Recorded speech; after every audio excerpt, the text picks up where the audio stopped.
in the night, your heart fills with dread. Probably a murderer who wants you dead.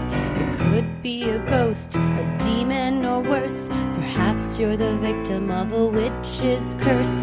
It's hopeless, you're doomed. You'd call a priest if you could. You'd rather just listen to Sinisterhood.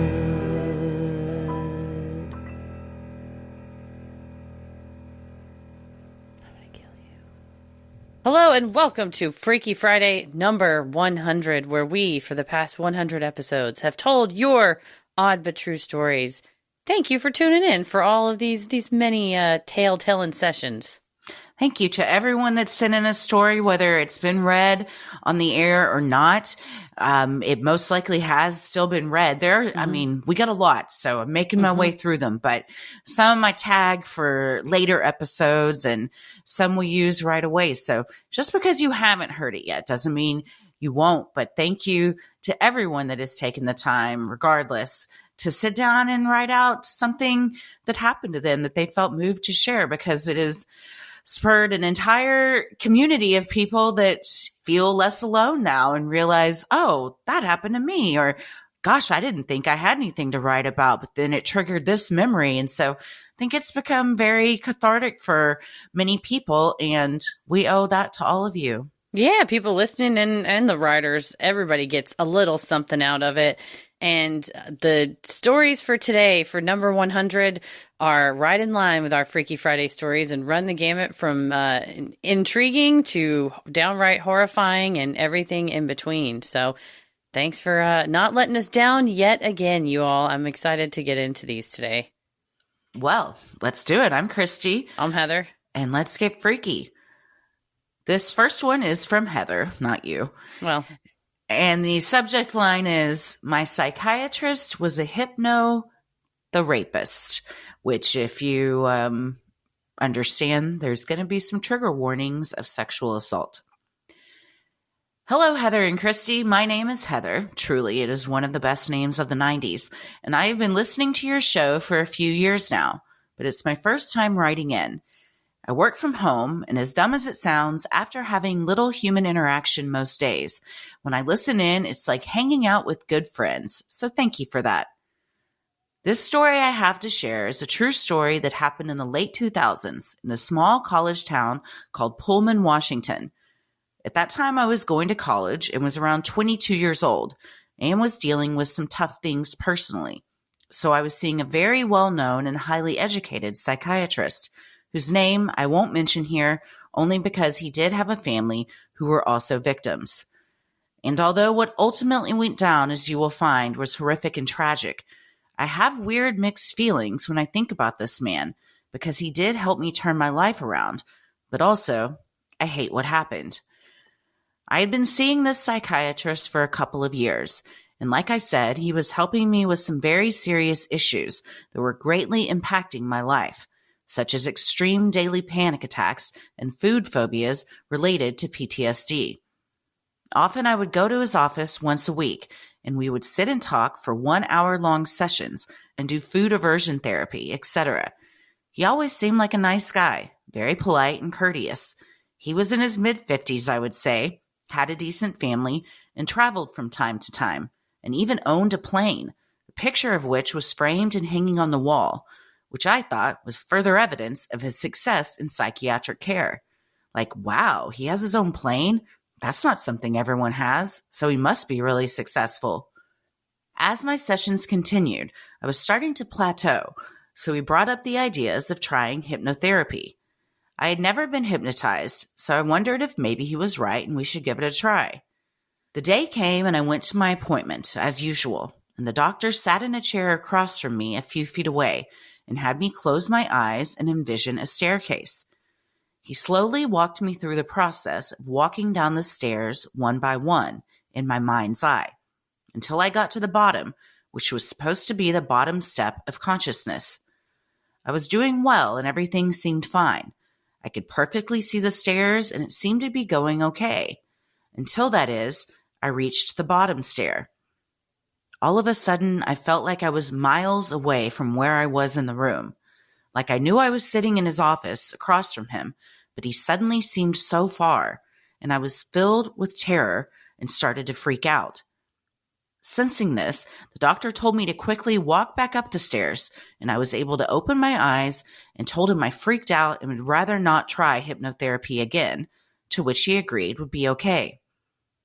After a few more sessions, I got to the point where I didn't really need to come in as often, so I was deemed healthy and no longer needed his help. I felt amazing that I got my life back and was panic-free for quite some time. Now fast forward about 5 years later. I'm living in another city in a different state with my new husband, and I'm sitting in our bedroom doom scrolling on my phone when suddenly I come across a news article. I stopped in my tracks as I read the headline. Psychiatrist, his name in the article, charged with rape.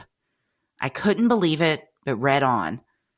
Come to find out, the noted psychiatrist had been accused of raping a woman under hypnosis in his office. Samples were taken from the victim, and at that time, the doctor turned himself in and was being held in the county jail. Soon it was discovered that the samples taken matched his DNA, and he hung himself in the cell with a bedsheet. He was found not long after and was taken to the hospital, but ended up not making it. My heart is broken for the woman who was raped, but I am grateful that no others have since come forth to say this happened to them. But we can't be certain that it didn't, you know? I will leave you with this.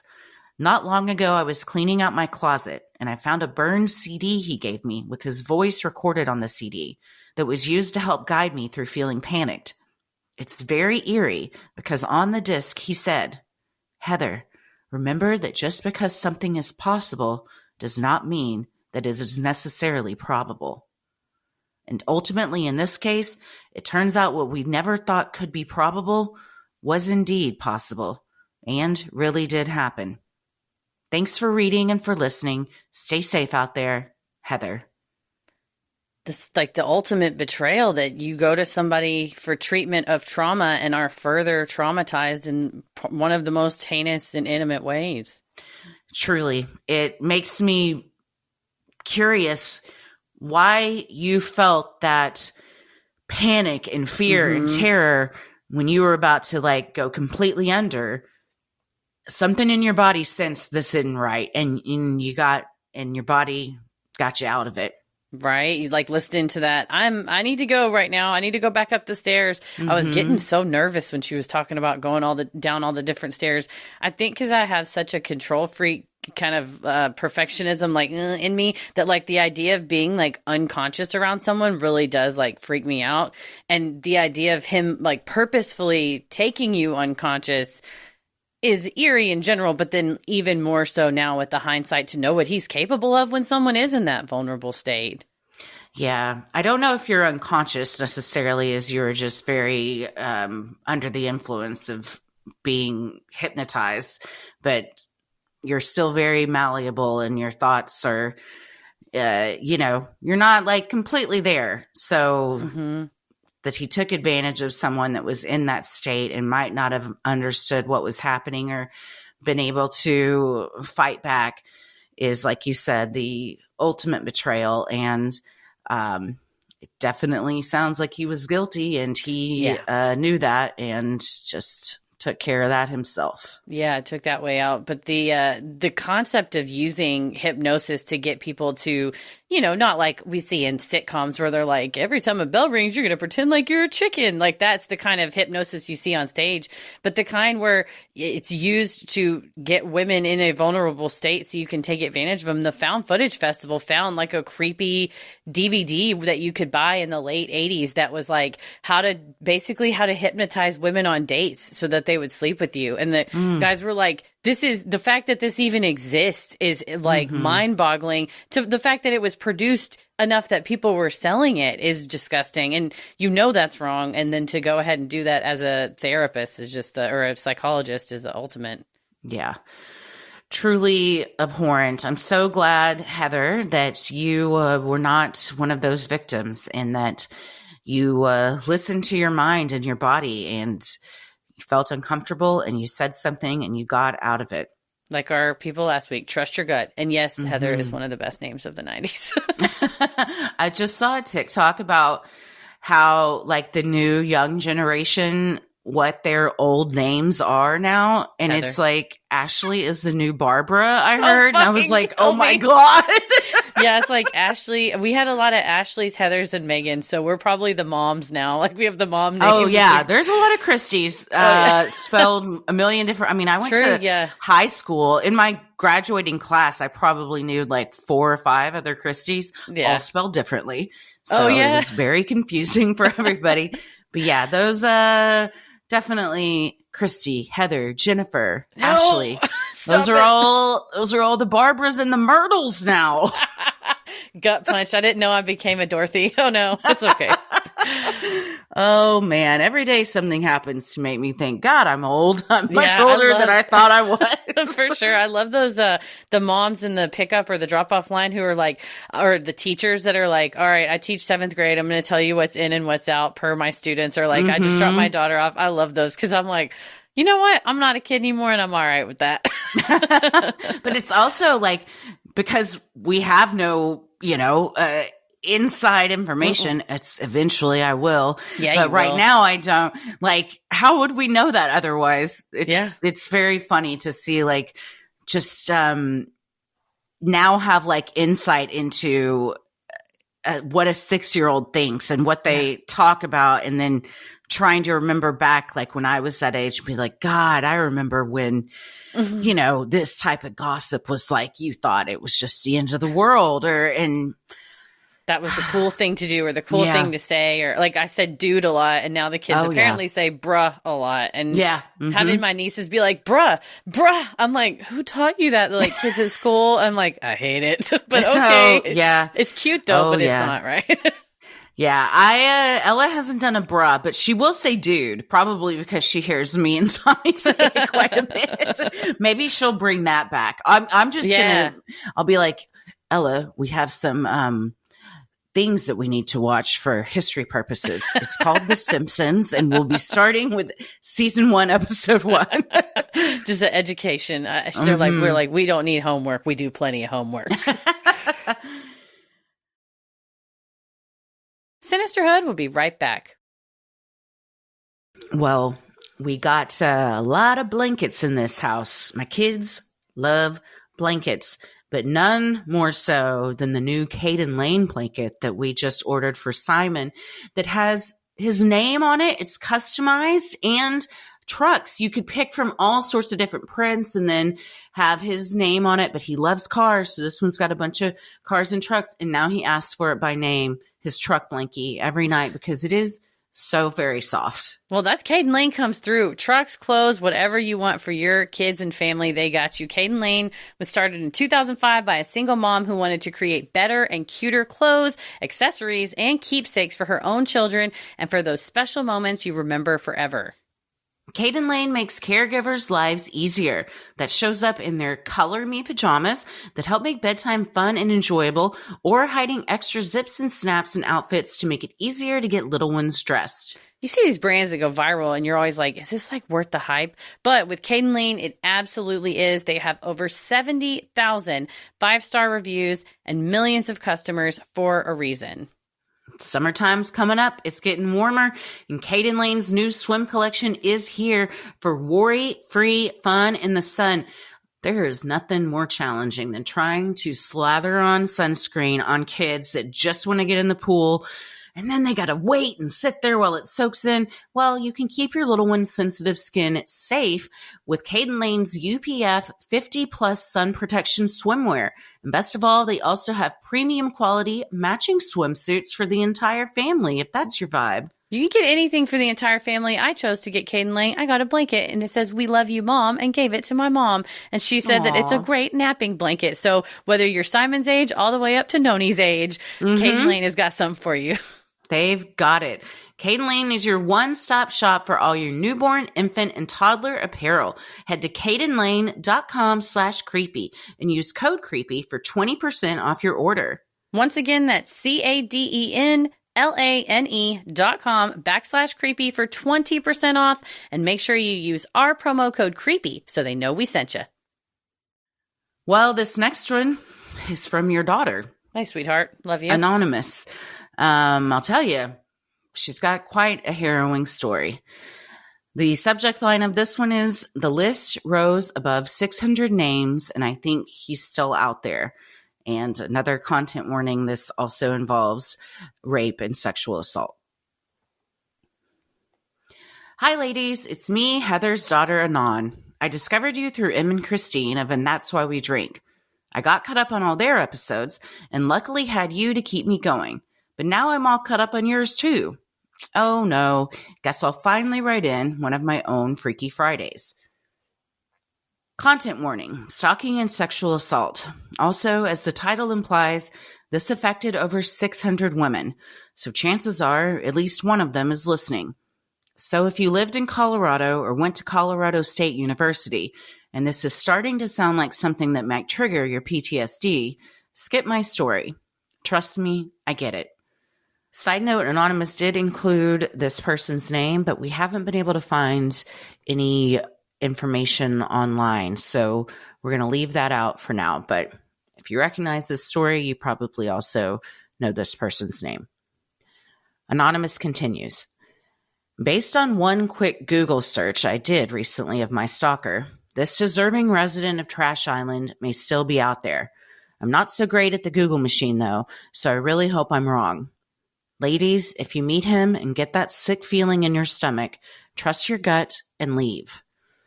All right, buckle up. September of 2001, I had just moved into the dorms as a freshman. The first week of classes, the Twin Towers were attacked in New York, and 1 month later, on Halloween, a friend of mine was killed in a hit-and-run car accident. Just setting the scene for the year I was already facing. But to really tell this story, I need to rewind to the end of my junior year of high school.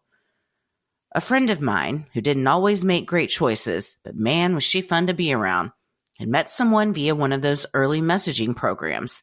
AIM, I think. He was a college guy and invited her to meet him in his dorm room at the aforementioned university. While she was excitedly telling me this, my stomach got tight and alarms were going off in my head. I tried to convince her to not go, but seeing as her mind was made up, I told her that at least she wasn't going alone. I insisted on being the third wheel on her date just to be safe. She agreed, and one night we headed out together to go meet this mystery guy.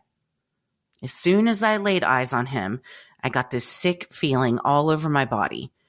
I had no reason to feel that way since I'd never met him before, but the feeling was so heavy, I swear I could smell it. The night went on without incident, and we headed back to our hometown together unharmed. I told my friend about the bad feeling I had and asked her to never see him again. She agreed, but knowing her, I knew she was going to give in at some point. Fast forward, we've graduated high school, and we all went our separate ways. My friends each going to a different university from each other. I began my college career alone. And somehow, this guy knew where I was staying. My parents had left, my new roommate was out with her friends getting to know the town, and being the introvert that I am, I was happily enjoying some quiet time in my tiny dorm room with the TV on. Next thing I know, there's a knock at my door. And who should be there?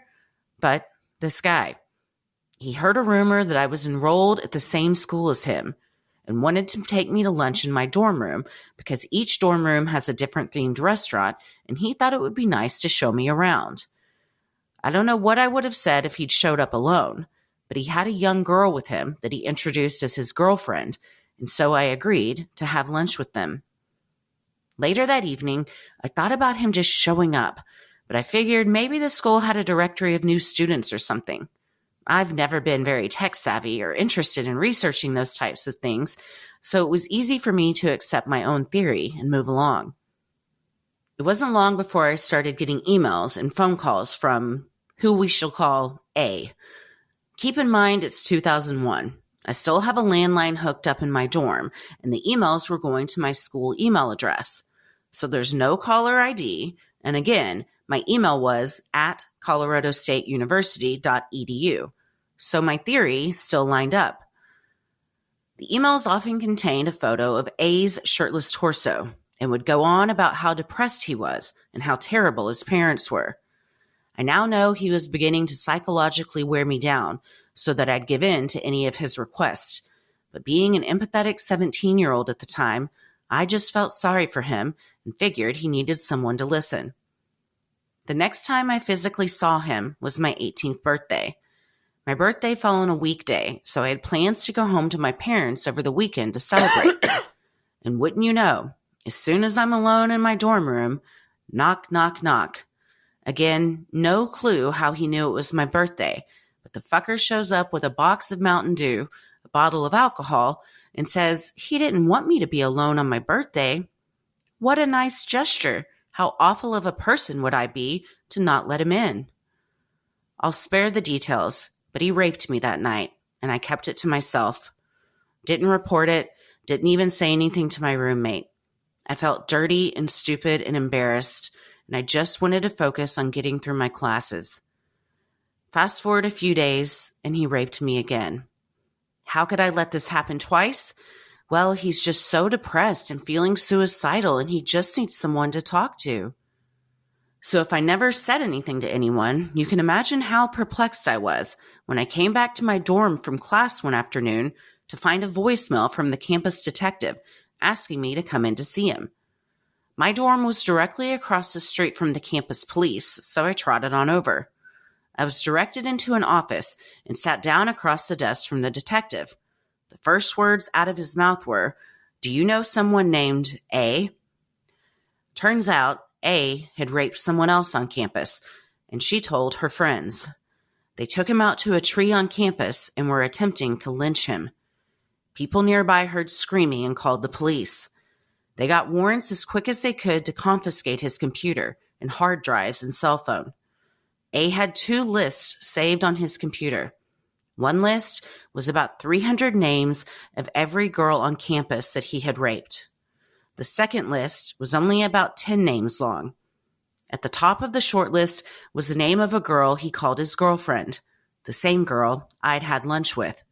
She was a 16-year-old in high school, and she and her parents all had restraining orders on A. And yet, he would still break into this girl's bedroom and convince her to do whatever he wanted. She also lived in a town a couple hours away from my school, so for her to come have lunch with us that day was no short car ride. Well, guess what? My name also appeared on the short list. To this day, I'll never know what A's intentions were for those of us on his short list. I have to give kudos to the university and this detective for taking the stalking and rape cases so seriously and not wasting any time. I was instructed to not speak to any of the other victims. I mentioned my high school friend's name and found out she was the one that told A I would be on campus. She, unfortunately, was on the longer list of victims. I had to report any communication that A had with me and forwarded emails he sent. I still didn't say anything to my roommate. I just felt so humiliated, and I didn't want to make a big deal out of it. One day I came home from classes, and my roommate looked like she'd seen a ghost. She asked me if I knew someone named A.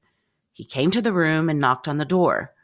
When she opened the door, he just stood there, staring at her. She made a gesture with her hands to the effect of, "Can I help you?" He asked to speak with me, and she told him that I wasn't home. He still didn't say anything to her, just leaned past her and looked around the room as if I was hiding in a corner. She said it was a long, awkward silence, but eventually he left. I finally told my roommate what was going on. Now fearing for her safety, I told her she should go stay with her boyfriend for the rest of the semester. Being as spooked as she was, she did just that. I go back and forth wondering if that was the right thing to do. I would have never forgiven myself if something had happened to her, but I also spent the rest of the semester feeling like I was living in a glass house with a one-way mirror. He could see me, but I couldn't see him. My dorm was on the ground floor, so I always kept my curtains shut for fear of looking out and seeing him there. I spent 2 years going back and forth, talking to the detective and being subpoenaed to appear in court. Each time, the court case would be canceled, a new subpoena issued, and more lists of women from other areas of Colorado were discovered. The list eventually got to 600 names long, and the detective alluded to the fact that he was pretty sure they were discovering more as we spoke.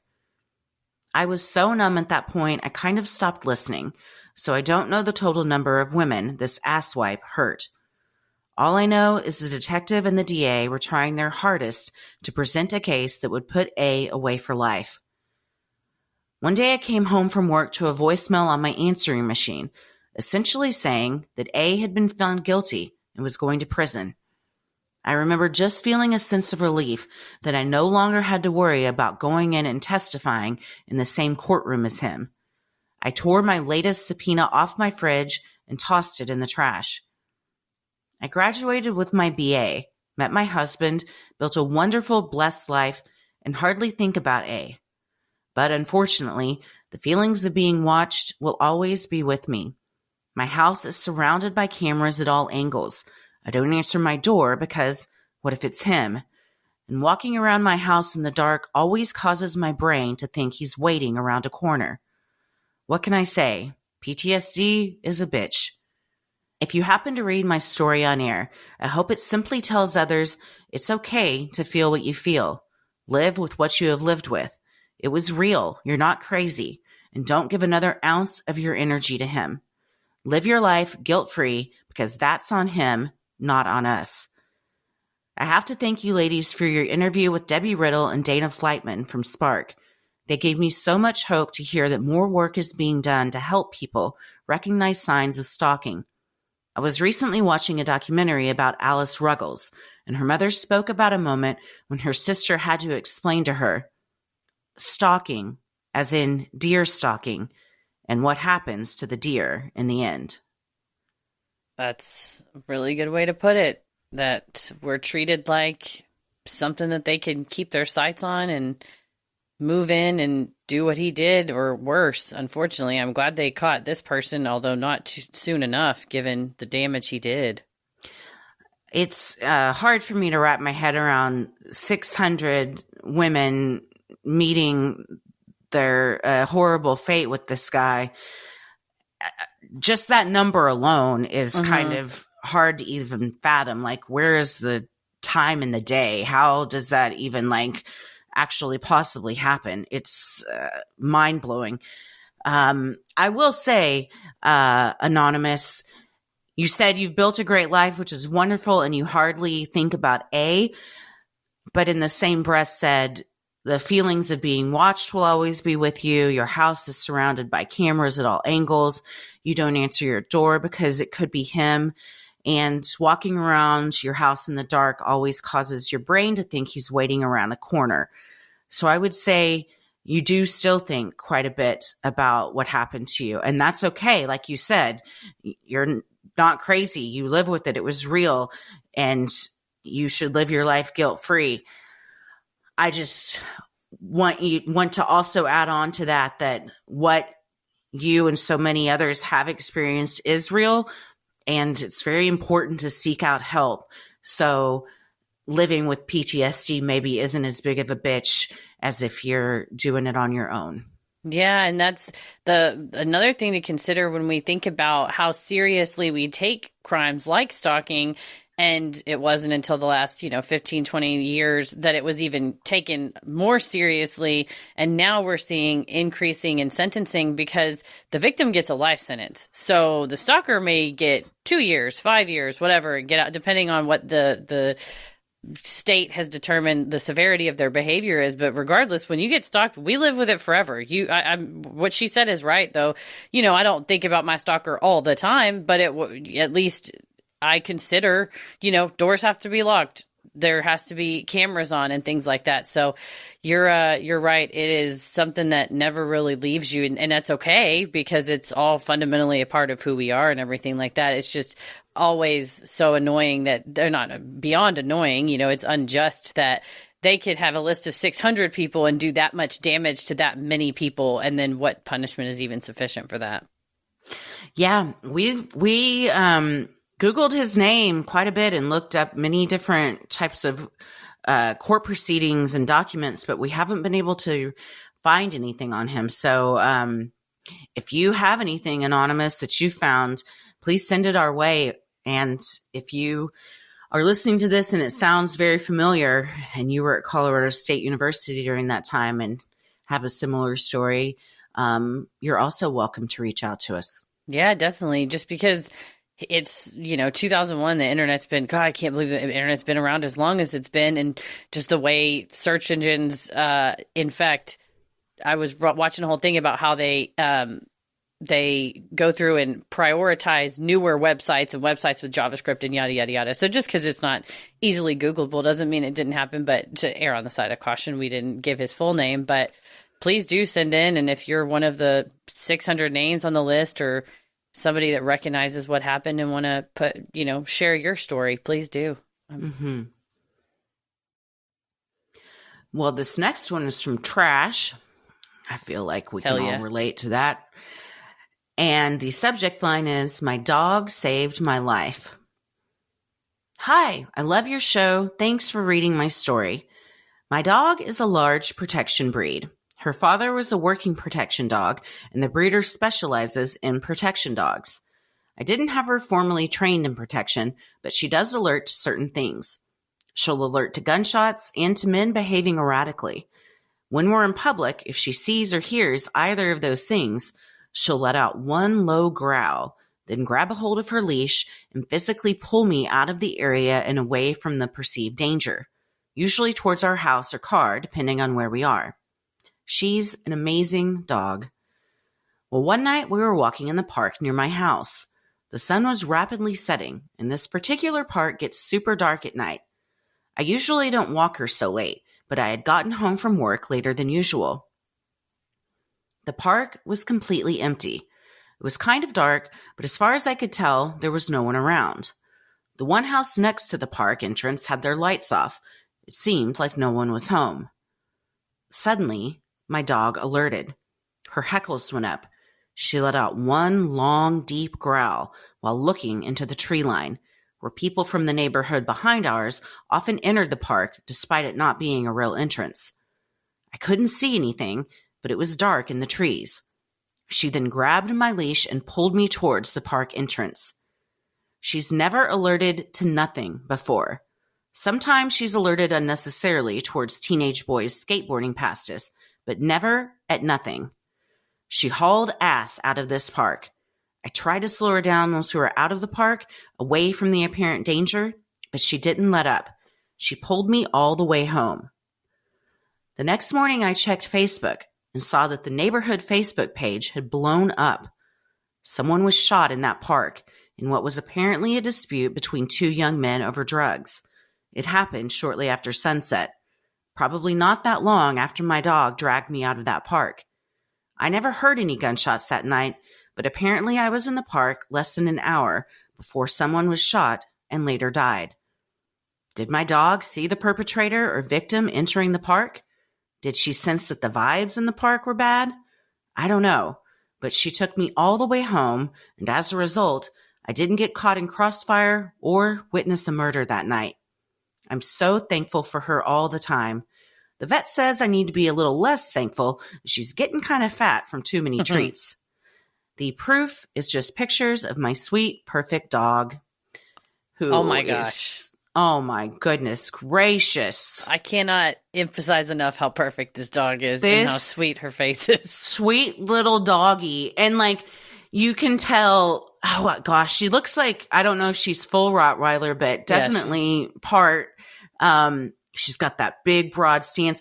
But look at that sweet little smiling face. Jowls. You I know love it. that she is loyal as fuck to Trash and would do anything. And so sweet and curls up in Trash's lap and just loves on them. But if shit's about to go down, no thank you. I'm getting everybody out of there. And this dog growling and, could look menacing for sure. Yeah. It's like Buffy. She's a pit bull, but when there's been times someone has come at me when we're walking in a threatening way. Like if she's very friendly when people are walking, no bad vibes. But when I was walking her once and a guy got up off a bench to like lunge at me, the way she like bears down and is like, "Arr," and I was like, my sweet little baby looked evil, and I loved it. The goose growls at everyone all the time. She's not a good protection dog. She protects me from nothing all the time. But this baby looks like she is the sweetest, like most cuddly, lovable one. But when they snap into that mode, you're best to just go, all right, I guess we're going home now. Like she's grabbed the leash and is taking me home. But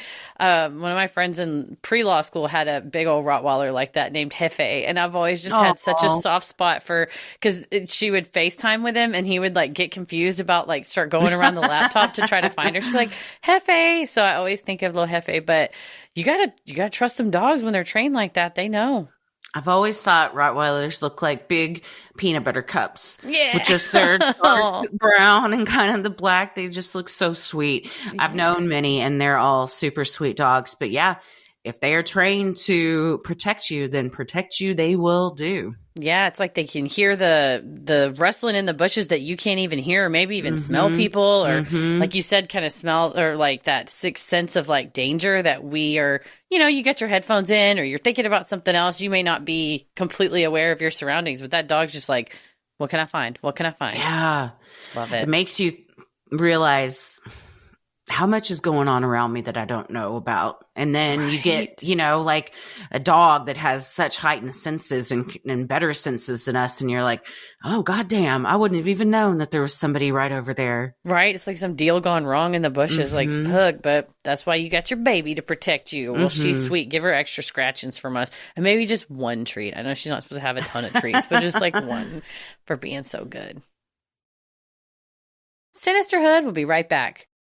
We all know there are things in life you have to compromise on. Like, when you want to live in the fanciest part of town, but you're like, my wallet says I've got to live over here where I'm just getting by. Or, a lot of times I want to go and get what I exactly want at the grocery store, a really specific kind of coffee creamer I'm kind of weird about. And then they don't have it. And then I have to go to 3 stores and I'm like, you know what, whatever, I'll just use the powder and it sucks. It's just my coffee, though. It's fine. But when it comes to health, there is no compromise. So don't go back to that one doctor who uses your appointment to catch up on the latest headlines or tell you about their family's group chat or ask you for answers on their crossword puzzle just because they're the only one available in your neighborhood. Don't do it. Instead, check out ZocDoc, the place where you can find and book doctors who will make you feel comfortable, listen to you, and prioritize your health.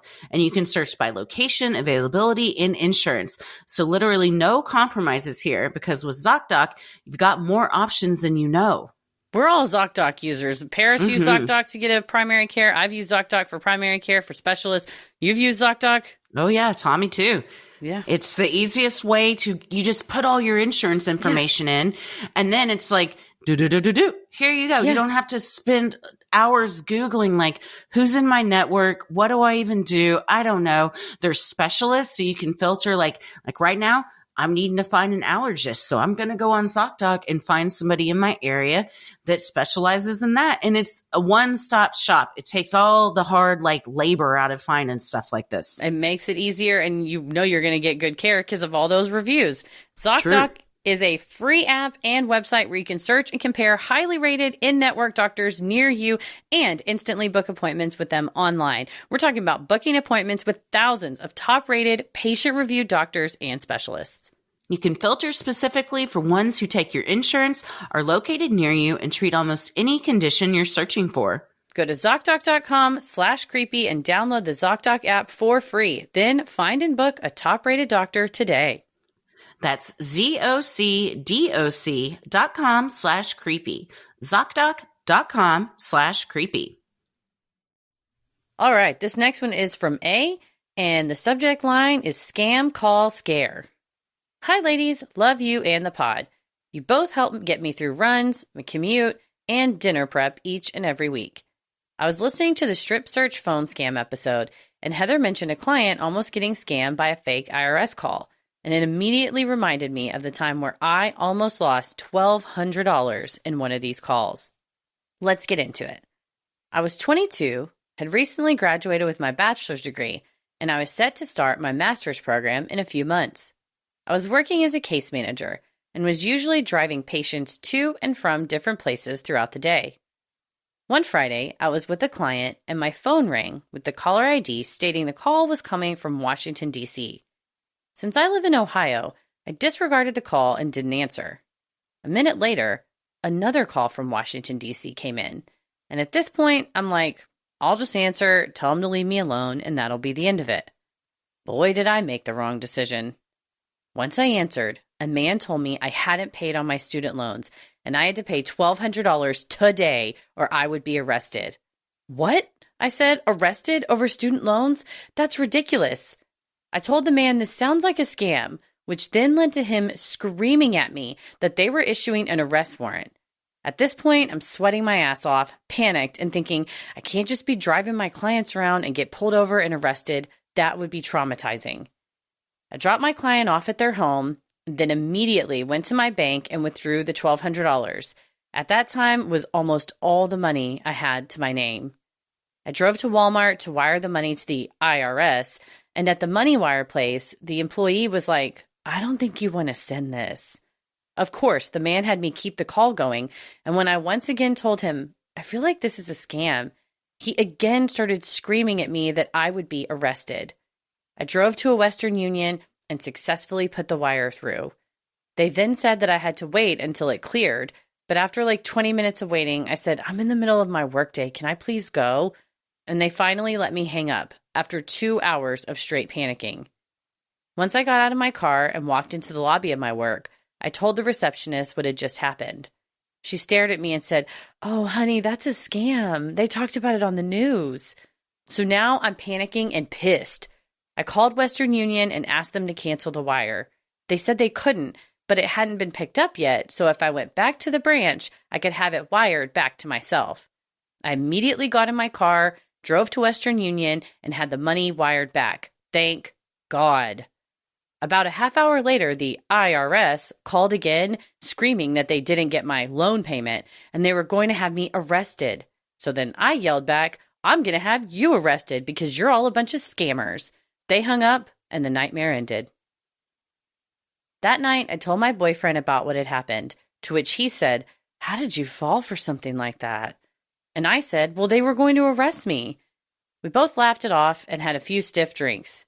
At the end of the day, I'm so happy I figured it out before they got any of my money. My gut was telling me the whole time something just didn't feel right, but I gave in to the threat of yelling and being arrested.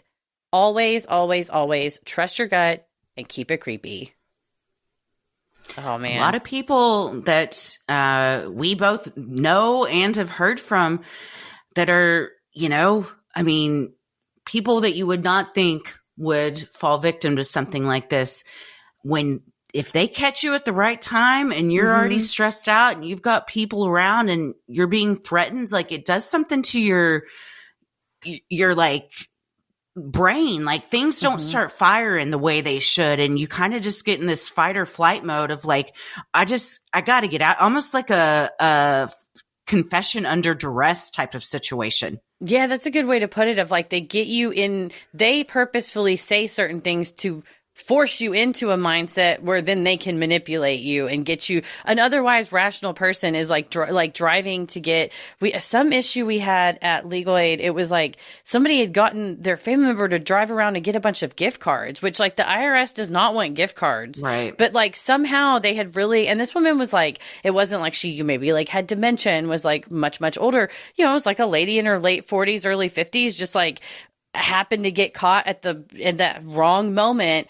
But that's why it's so great that like Western Union doesn't want to take the responsibility to say, well, we'll stop you from scammers. But they do have stuff posted all over their place that says, be alert. The FBI has told us that there are scammers. If you think you're wiring something to the IRS, it probably isn't. The IRS has its own, I know I have to make fucking payments to it. It sucks. But it's like the IRS ePay and it's irs.gov and it's on your schedule. They won't arrest you. If you're late, they'll just charge you a penalty. They're not going to take you to jail. You have to owe like Wesley Snipes amount of money. Like I think he owed like $2 million and like ignored it before they'll take you to jail. So they're not going to take you to jail over one $1,200 loan payment. Right. But most people don't know that and aren't until you start getting, and that's why part of my fellowship was like doing outreach to write articles, go on the local, Good Morning Texas stuff to tell people, hey, this is not really the IRS, because during COVID, it happened where we all started getting contact tracing,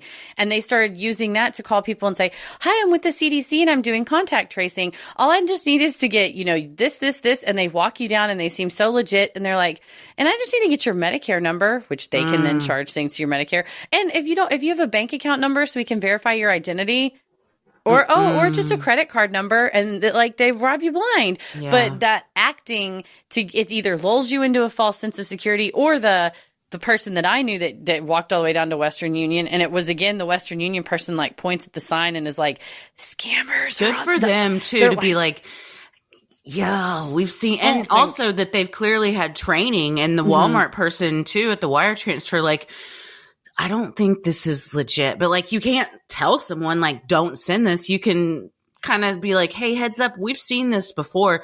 Good for them to point that out to people, because yeah, someone's screaming at you, you're going to be arrested right now. And you're like, fuck, I got clients. This is the middle of the workday. I just want to lose my job.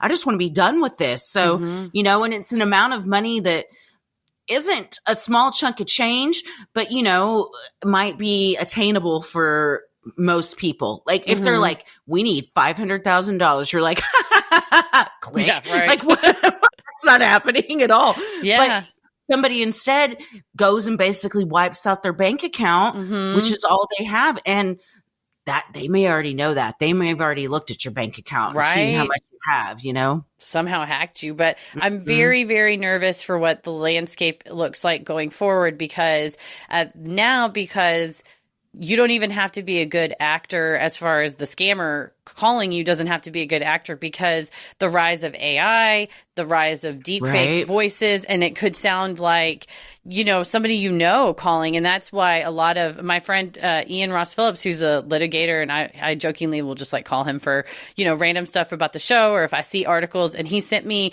a YouTuber who made it a point, and you and I should probably do this, to go to the bank and say, hey, enough of my voice data is publicly available on the internet. You and I are so hundreds of hours of our voice is available. To get a pretty good deep fake, you need about 3 seconds, and the technology is improving. And the more of input you have, the more accurate of a voice fake you could have. So they make a fake Christy voice, and they call your bank and say, hi, this is, and they just get to type into a chat thing to respond real time. So the worker's like, oh, okay, well, how much money do you need? I just need this, and I just want to confirm this is you. And then the bank later says, well, Miss Wallace, you called us. We have your voice on recording. And you're like, that's not me. That's a fake AI deep fake voice. So how do you stop that? That's what this guy said. He put a notification on the bank account that said, unless I'm physically there in person, do not do any financial transactions out of my account.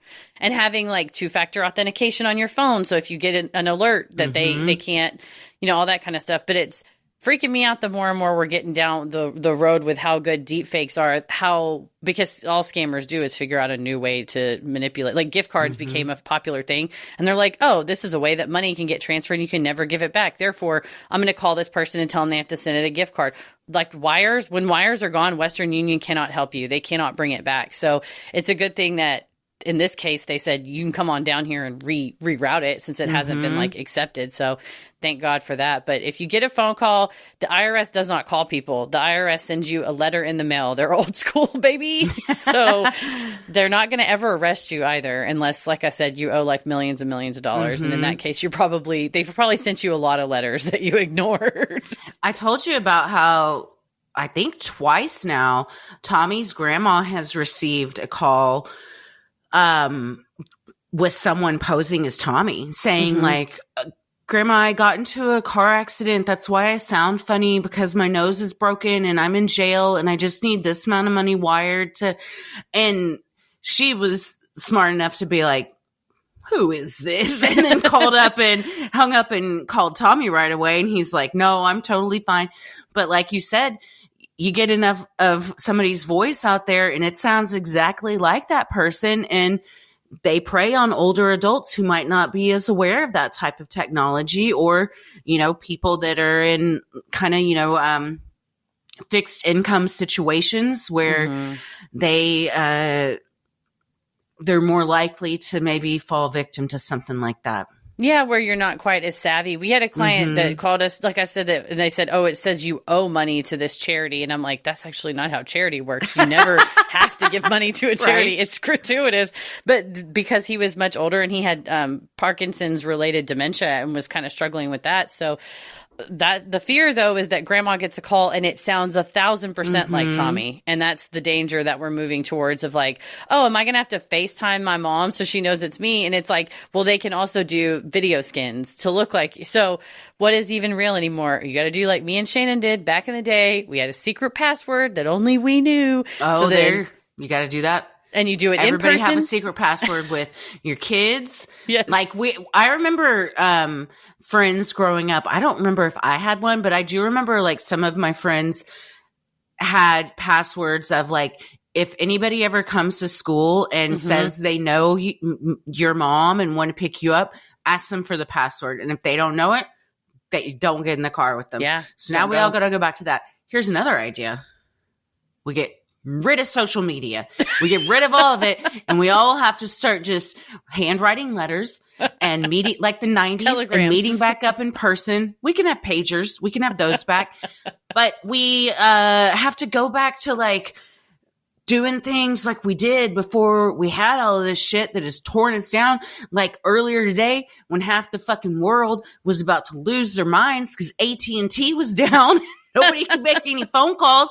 And everyone's like, what do I do? How am I going to leave my house? I'm like we all did for the majority of our lives. Yeah, they said that there was they haven't said what caused the outages of the cell phones, but there was a cyber attack that caused outages in pharmacies to say that the pharmacies were just out of all these medicines. So people were trying to get prescriptions filled, and the pharmacy entire system had been attacked and couldn't say how much medicine they had if they did, and couldn't like, it's chaos. We're unfortunately bordering on all it's going to take. Fucking Wall Street Journal made me paranoid the other day with a short YouTube video, but it was an expert in cybersecurity concerns and explaining that that I think on Valentine's Day it came out that there was credible intel that Russia was looking to do some space nukes, because in 1962, the United States tested a space nuke and they shot it up over Hawaii and blew it up, and it creates like a huge EMP. It's like an electromagnetic pulse, kind of looks like the Aurora Borealis, but it knocked all the satellites out of commission eventually. But the concern would be, we are so now reliant on satellites. What would happen if all the satellites got knocked out all of a sudden? So maybe we wouldn't have the internet. I don't know. We'll see what happens. In that case, I told you, the family band. I already texted Christine from And That's Why We Drink and Em. I'm like, we're doing this. We're getting a band. We're going to tour around because we won't have the internet. And this is how we communicate with you all, is through the internet. But all that kind of stuff, it's just, you take it one step at a time. And I think as much as we can inform each other and our friends and family, and for older adults in your family that like fall victim to it, not being like, really, mom, you did it? Because like this gal was like just out of college. It could happen to any of us. It doesn't have, it does happen more often to older people, but it could happen to anybody. So just you're not going to get arrested if somebody starts screaming. The IRS also, those people, they are very hardworking government employees that do not get paid enough to scream at you on the phone. They're just like, what can I help you with? Okay, I got to go. There's like 100 people waiting. They're not, one call with the IRS will not take 3 hours. It will take you 3 hours to talk to someone, but they're not going to stay on the line. If it sounds weird and creepy and you're like, this isn't right, just hang up. Well, because what's the worst they can do? Maybe a cop shows up and you're like, well, this was insane and it didn't sound legit. And so, you've still got a like case to plead. So no one can harm you over the phone. Truly. Just hang it up. Like we feel like we can't because they're threatening, like with the strip search scam, which was bananas. But like, just remember, this is just a phone I'm holding in my hand. Click. That's all I got to do, and walk away and go report it. Also, like 99% of the time, if I will just say this, 100% of the time, the city police are not going to come arrest you for a federal incident. It's going to be the FBI. And when the FBI come to arrest you, they never give you a heads up. They will come and kick your door in. So you will not get a nice little phone call asking for $1,200. The men in the little windbreakers are just going to come and take you. So you don't have to worry about it. So if they threaten you on the phone, you're not going to get arrested. Any other time, you might be. We don't know. What have you been doing?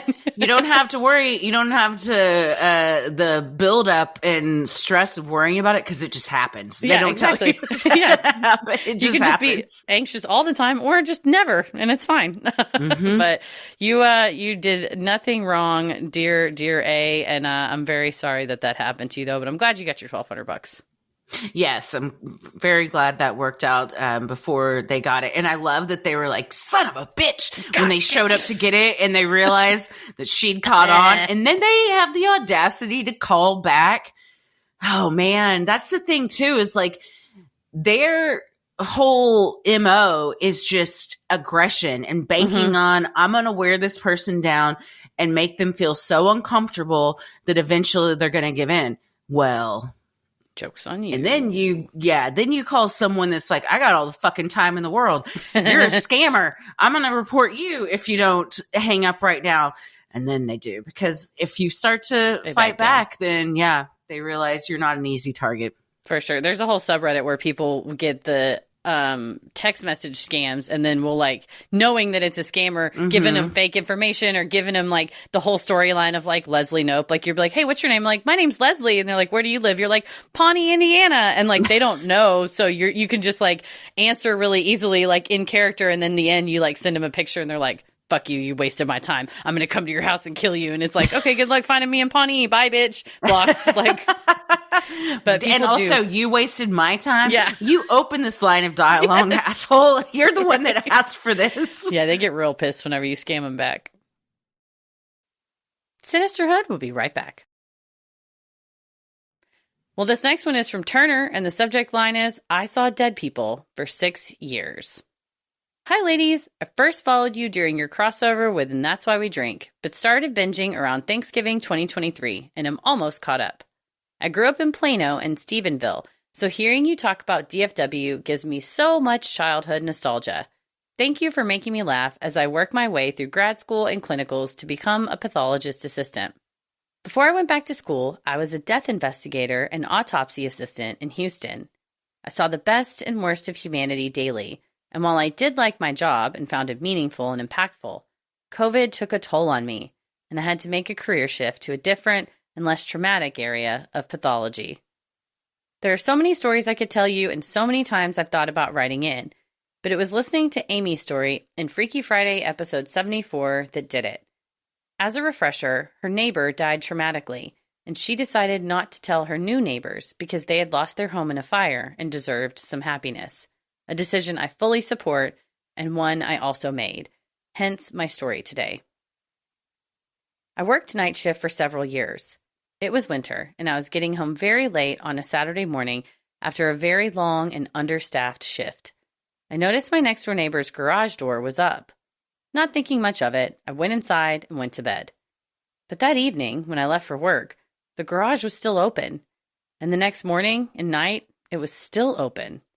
My neighbor worked on their vehicle and was in their garage not infrequently, so I thought maybe they were just enjoying the nice winter weather over the weekend.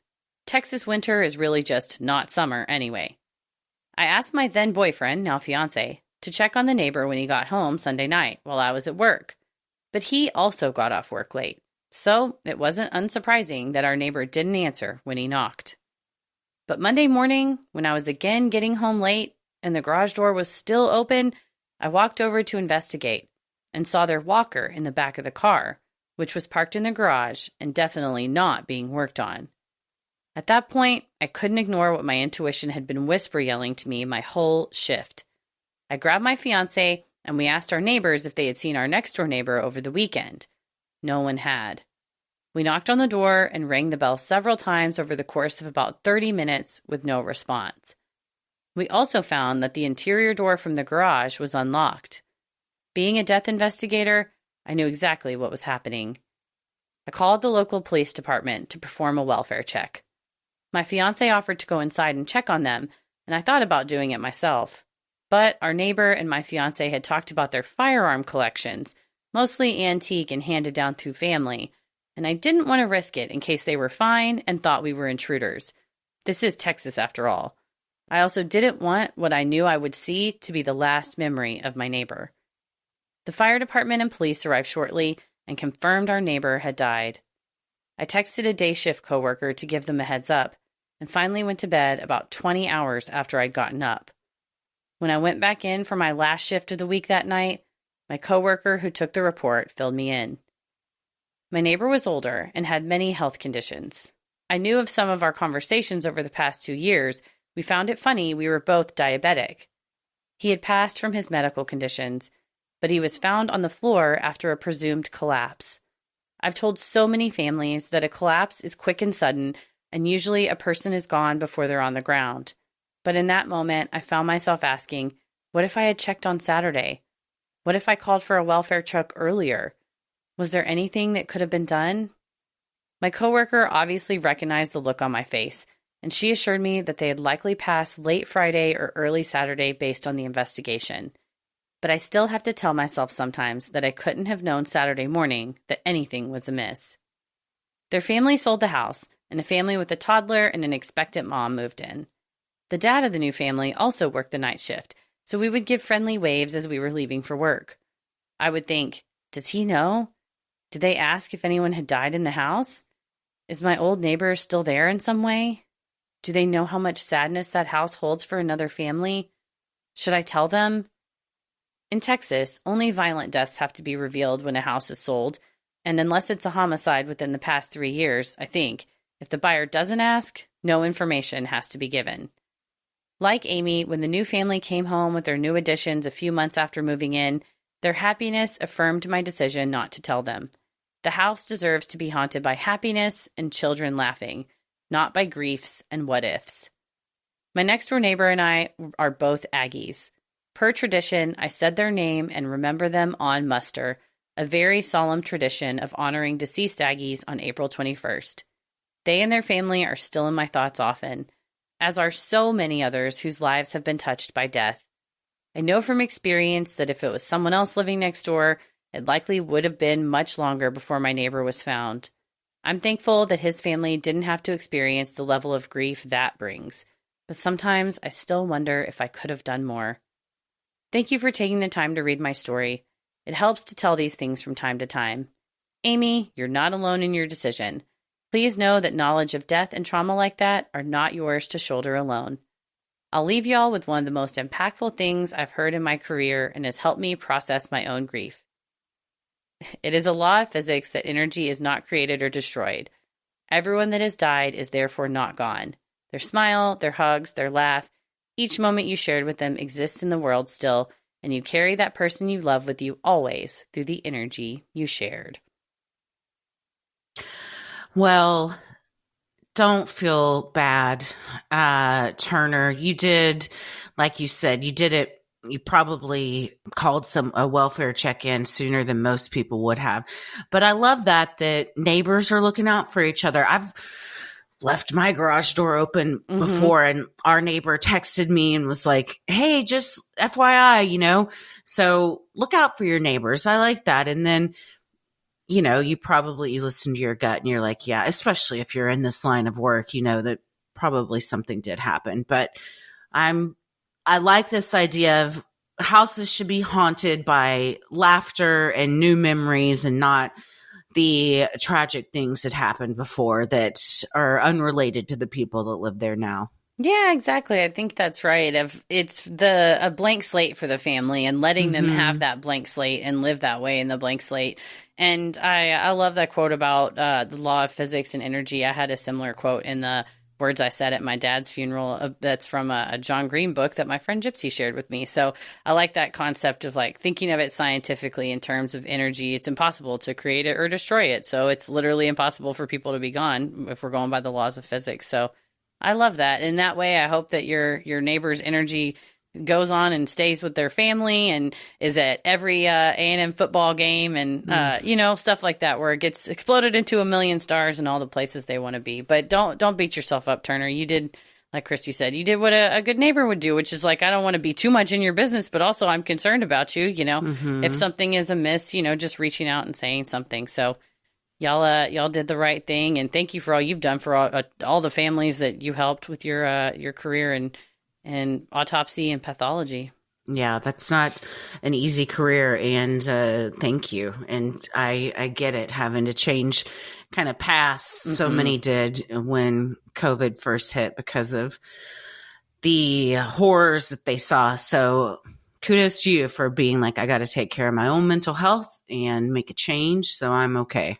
Perfectly understandable. Yeah, you got to put that old oxygen mask on yourself first. So thank you for sharing that with us, Turner. Sinisterhood will be right back. Well, this last one is from Emily, speaking of death care, and the subject line is Our Bodies After Death. Dear Heather and Christy, I was listening to your latest episode on the Paris catacombs, and my ears perked up when you started discussing issues with our current body disposition options. As a death care professional, I thought I'd take this window of morbid opportunity to give you some insight into what's available for our bodies and how our choices impact the environment. For exactly all the reasons you talked about in the episode, I left my corporate job in the funeral industry and started a company that offers an environmentally conscious alternative to fire cremation. I'll get into the specifics more below, but first, some context. A majority of cemeteries require what is typically known as a burial vault. These are made of concrete and/or steel, and the casket then goes inside the vault. The vault is for the preservation of the remains, as well as to keep the cemetery flat for landscaping purposes. In the U.S., it's estimated we bury enough concrete to build a highway from San Francisco to Portland and enough steel to build a Golden Gate Bridge each year.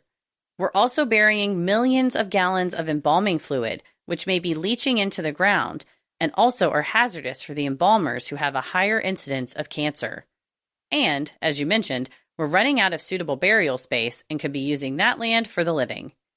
Fire cremation, while it doesn't use the land space, is still not great for the environment. Each fire cremation emits about as much CO2 as a 600-mile car trip, so it's not helpful for our climate crisis. I also wanted to dispel some of the myths about what is available. The tree burial pod that has gone viral countless times on social media is not real. It was merely an artistic concept that has made its way around the internet. Why isn't it feasible? It would be nearly impossible to get a corpse into the fetal position and transport the pod to a burial space. Also, a decomposing body will emit heat that isn't conducive to the tree's growth and survival. It's a huge disappointment, I know, but let me tell you about the awesome options that are real and available. Human composting, or natural organic reduction, uses alfalfa, wood chips, etc., inside a special vessel where the body will be gently composted and turned into soil. The process can take several months and significantly reduces emissions compared to the burial or flame cremation. Loved ones can get some or all of the soil returned to them, and the rest goes back to the land. There's also the simple option of being buried directly in the earth in a biodegradable container or nothing at all. Typically, natural burial is about 3 feet in depth rather than 6 feet like most large cemeteries. Then, nature does what it's done for millions of years for all living creatures and breaks the body down, returning it to the cycle of life. Water cremation, or alkaline hydrolysis, is a method that uses warm water and alkali chemicals to mimic natural decomposition inside a stainless steel vessel. At the end, there are 2 things left. First is a sterile solution that contains no DNA. This solution can either be returned to the land as fertilizer or safely discharged into wastewater treatment. The second thing left is skeletal remains. The skeletal remains are run through a machine called a cremulator and returned to the family in an urn, just like fire cremation ashes. This process uses approximately 90% less energy and CO2 compared to fire cremation. Death is nothing unfamiliar to me. I lost my mother as a baby and many other loved ones throughout the years. I used my small inheritance to start my business offering water cremation. We're based in Colorado and return all the water from our process back to the soil so that you can really be a tree and go back to nature. We also offer families opportunities for ritual and ceremony following a death, whether that's an intimate, natural viewing of their loved one or simply lighting a candle and playing their loved one's favorite music as we care for them. I left links to references from the stats mentioned above and a couple videos about my business below. I hope I'm making my mother proud from wherever her spirit is now. Thanks for being a light in the dark and covering the interesting and dark topics we all love to learn about. Emily. P.S. My company is called Be a Tree Cremation, and I'll completely leave it up to you if you want to read that or not. I just wanted to help empower your listeners about what choices they have for their bodies after death. Well, I found this to be so fascinating and interesting and enlightening and comforting. So thank you so much, Emily. And we definitely want to shout out your company, Be a Tree Cremation. If you're in Colorado, check it out, because I was just shocked at how even fire cremation, how bad it is for the environment, and how there are other options available that I think at some point, I mean, maybe not in our lifetime, but at some point there's going to be like laws that like, you got to do it like this, because we're just running out of room. You know, I mean, it doesn't make much sense, but that you still offer like a viewing or, you know, a candle with their music. So you do still feel like, even though it's not a traditional funeral, you have a way to kind of mourn and say goodbye. But I love the idea of me being turned into soil and then a garden being planted, you know, like, and then like you really are going back into the earth. I always think about, 6 Feet Under, and I mean, this is a spoiler, but it came out a billion years ago. I was like, I was in middle school and that show was on. Yeah, it's too late. It's like, do you guys want to know what happened on All in the Family? And it's like, spoiler alert. It's like, it was 50 years ago. But still one of the greatest shows of all time, in my opinion. But when Nate dies, he wants to go directly into the ground, which is, you know, pretty poignant, since his whole life was spent working in the death and funeral industry and selling people coffins and whatnot. But they just put him in like a shroud, basically like a biodegradable fabric shroud, and just put him right in the ground. So it can be done. And I was wrong, because I thought, oh, well, that leaks out into the water system and stuff. But I guess if you're in an area where that can be done, but at the same time, like, duh, I mean, animals die all the time and nobody's burying them. So that's just for a long time, that's just how it happened. And we all did okay. Right. For the most part. I mean, listen to the episode. Like, we didn't all do okay. Some of us were burning candles and washing ourselves with corpse wax. But if it's given the right environment, I think it would be okay. But I love the idea of this, the water, and then or just being turned into soil. We received another email too that was kind of similar, that I also wanted to include. Hi ladies, I was listening to the latest episode on the Paris catacombs, and I thought I should write in with another aftercare alternative becoming popular for remains: aquamation. This is a process by which remains are respectfully placed into a tank to be treated by chemicals which break down the fats and proteins of the remains, which then can be used as fertilizer for farming purposes, as they are clean and neutral.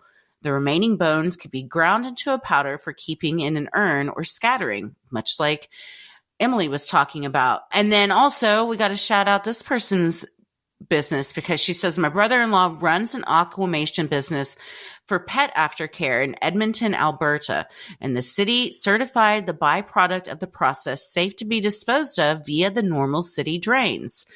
My beloved soul dog Trigger, named after the horse, not a gun, passed last year at 12 years old and was treated wonderfully by Nathan and his staff at Water to Sky.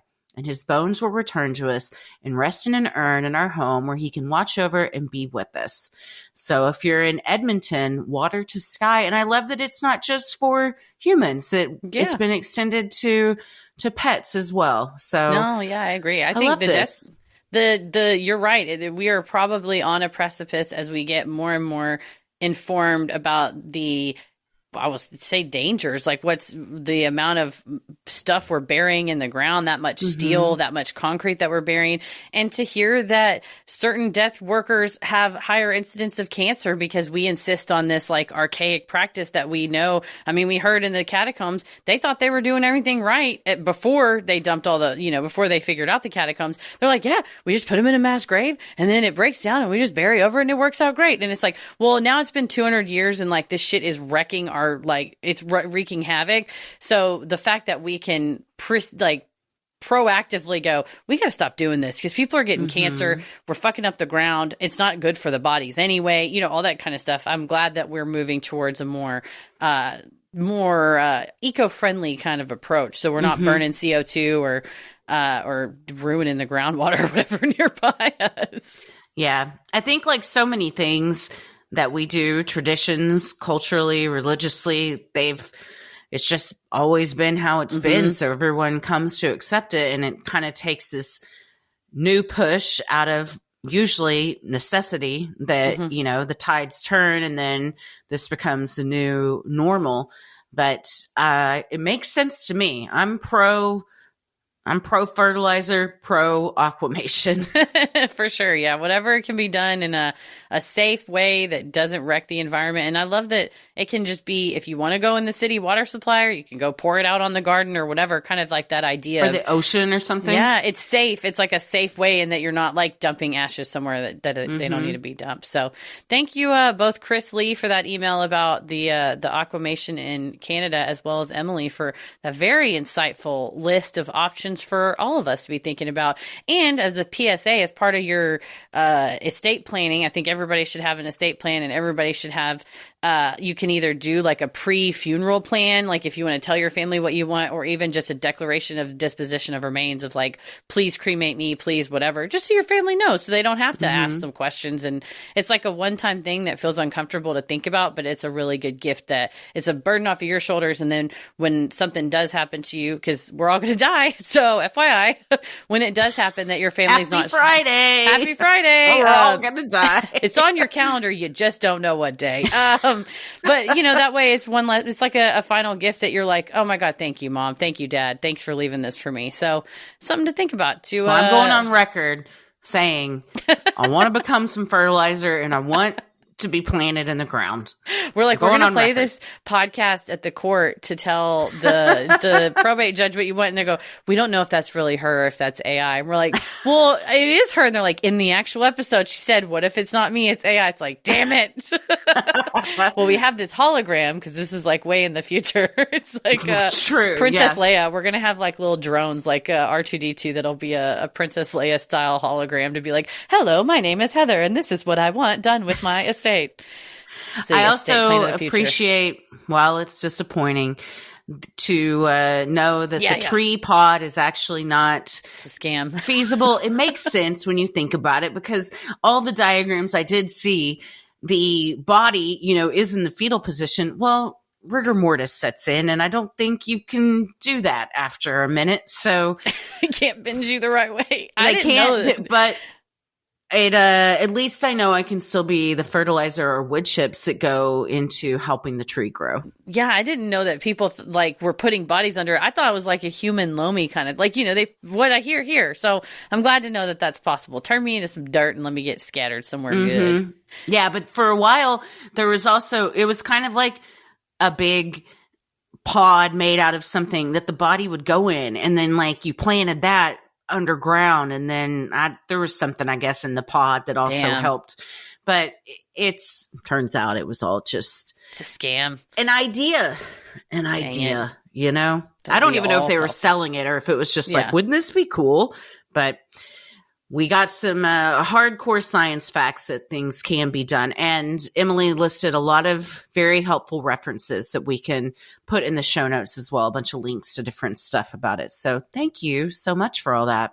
Thank you very much to everybody that wrote in your stories. Absolutely. For our 100th episode. 100. Let's do 100 more. We're going to. If you have an odd but true story you want to contribute to the next 100 episodes, maybe you've encountered Bigfoot, you've seen a UFO, you had a brush with true crime, or you felt the presence of an otherworldly being, send them in at sinisterhood.com/Freaky Friday.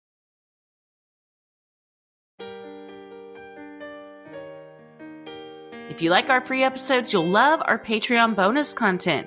You can join for free to see what we're up to next, or dive into over 800 hours of bonus content.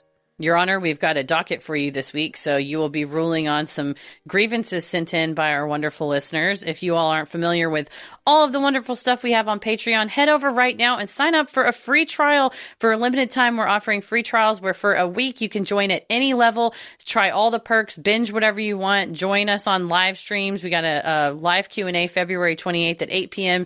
Join us on Docuary today if you're listening, the very last Friday of February, and we're talking about Navalny. But you can do that with a free trial. Just if you cancel before the time's up, then you don't get charged, or you can choose to stay. And if you do anytime between now and February 29th, so time is ticking on this. If you sign up for an annual membership, it's 16% off, which is basically like getting 2 months free. So you do it for a week, you get a week free. Then after the week, bam, sign up for annual, blammo, you get 2 months and 1 week free. That's how I like to hack and get the best deals. So that's the hack. If you want to get the best Patreon deal, do it now before February 29th. So time is running out.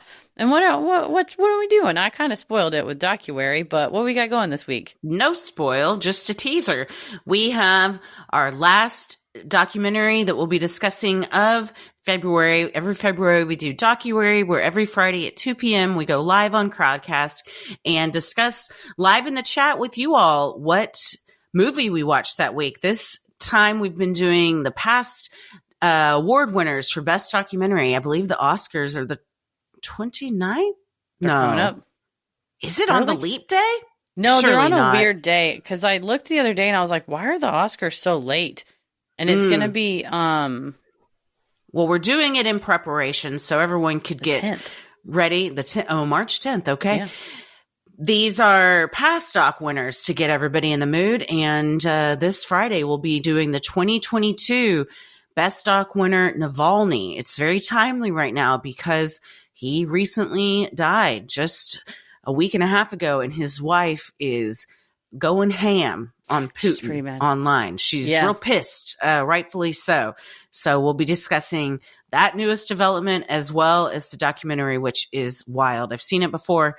It's wild. I'm going to watch it again because I got to have a refresher, and then we'll go live and talk about it. Yeah, they've been very fun all month. So you can join for that. And also our live Q&A for the month is the 28th. So if you time it right, your free trial could get you all sorts of goodies. Yeah, it's true. You get all the live shit free. That's the best one. The best thing is to be live and hang out with us. And that's what we love. It's like my favorite part of Patreon is being able to hang out with you all. And when you join, you get ad-free episodes, all these live streams, weekly bonus content like Judge Christie coming this week, monthly mini-sodes, merch discounts, and a community of the best listeners on the whole internet. So join now between now and February 29th so you get the most annual savings. It does end on the 29th, and perks vary by tier. And that Q&A is the 28th at 8 p.m. Central. We'll see you then. It's they're always so much fun. It's going to be a hoot. They really are. They're so much fun. Head over to Sinisterhood.com and click shop on the top banner to get Sinisterhood merch like t-shirts, mugs, totes, stickers, and even clothes for your kiddos. And speaking of deals, right now we have deep discounts on our tour merch from years past. So get you a cool shirt.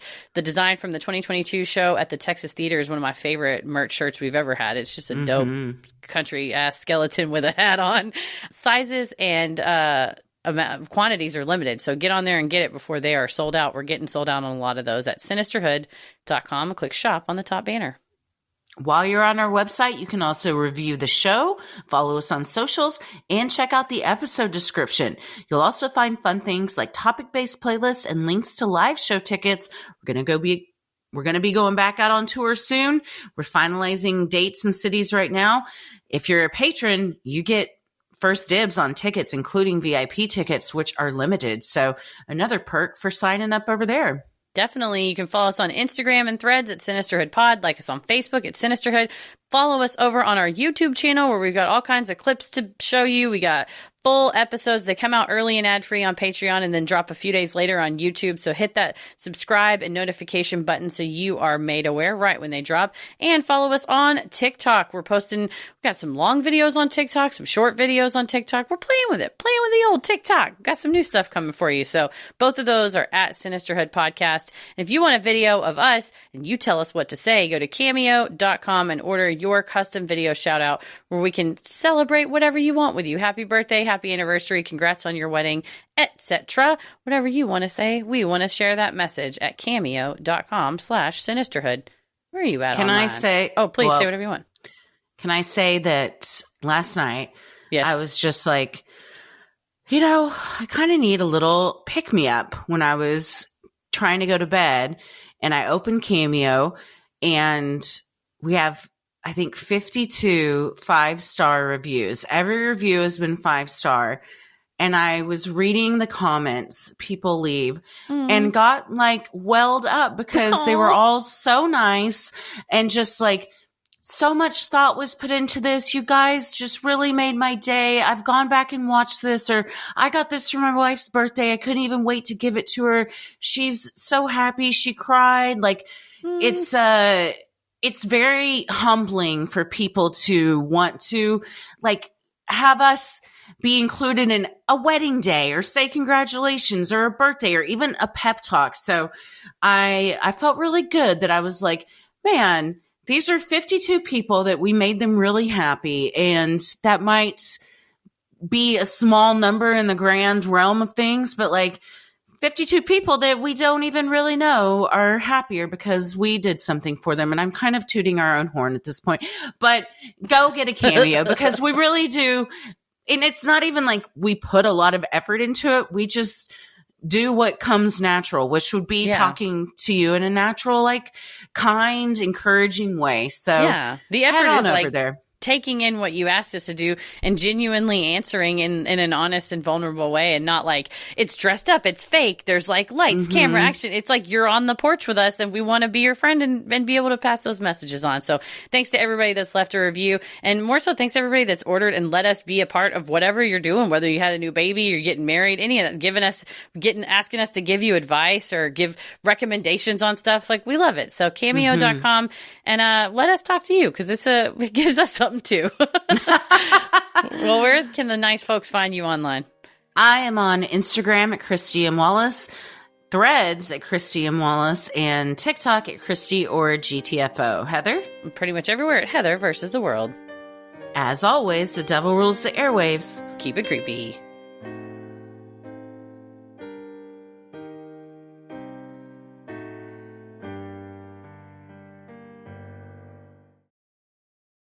Sinisterhood.